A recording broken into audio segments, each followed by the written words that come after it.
5 cas qui préoccupent chez nous avec des appels à la vigilance pour faire barrage au Covid-19. Et dans cette crise liée à l'apparition du coronavirus en Guyane, une bonne nouvelle ce vendredi, les analyses effectuées hier et aujourd'hui à l'Institut Pasteur sont tous négatifs. Pas de nouveaux cas ce soir. Les tests ont été faits ce matin et nous avons une très bonne nouvelle puisque les tests sont tous revenus négatifs. Donc on était vraiment contents, c'est-à-dire que les proches qui ont mangé, dansé, dormi avec nos patients et qui avaient ces derniers jours une petite toux, une petite fatigue et dont on se disait tiens c'est peut-être le coronavirus, et bien finalement c'est autre chose, c'est un petit rhume. Ça veut dire que le virus, semble-t-il, n'a pas encore franchi la barrière, ça reste encore un virus uniquement importé. Oui, c'est dans le cadre de la prévention du coronavirus. Je vous contacte parce qu'il semblerait que votre fille était en contact avec un professeur qui a le coronavirus. Donc je voulais savoir. Depuis le début de la semaine, la cellule de crise est activée avec les 5 cas à gérer.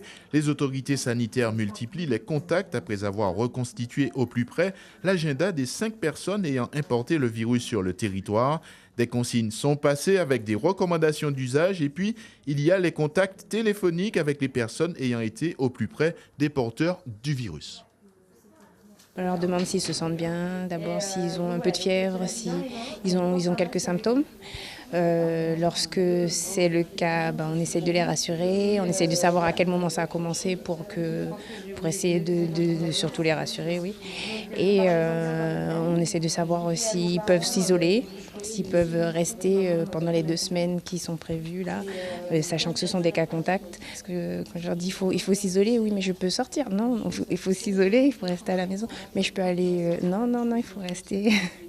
Vraiment rester isolé de la famille. C'est vrai que c'est compliqué quand on entend qu'ils dorment dans la même chambre que 3 ou 4 autres personnes. On essaye de chercher avec eux des solutions. Est-ce que vous pouvez aller dans la chambre et que les autres aillent dans le salon? Des choses comme ça. Essayer de faire en sorte qu'ils s'isolent vraiment.